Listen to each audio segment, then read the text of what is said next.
सवाल Yadav films Bhojpuri Sonu channel.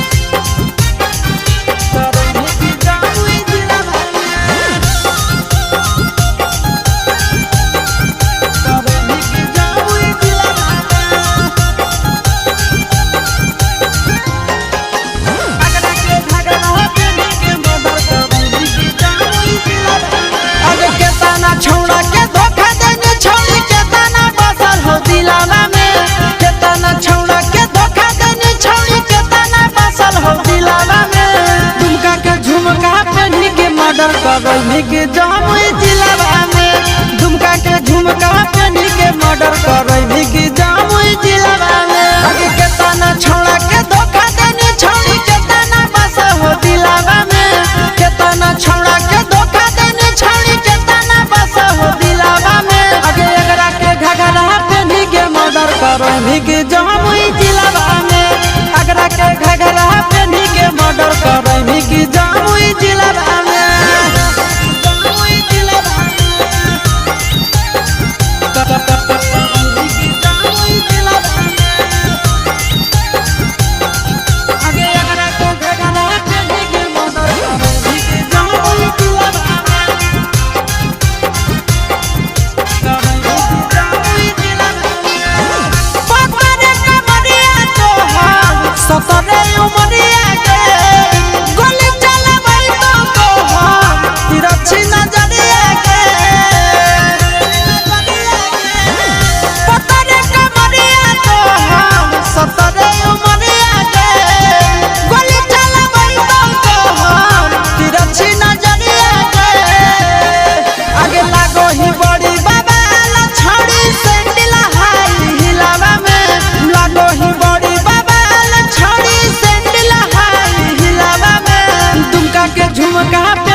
Murder करई के जामुई जिलावा में दुमका के झुमका पहनी के मर्डर करई के जामुई जिलावा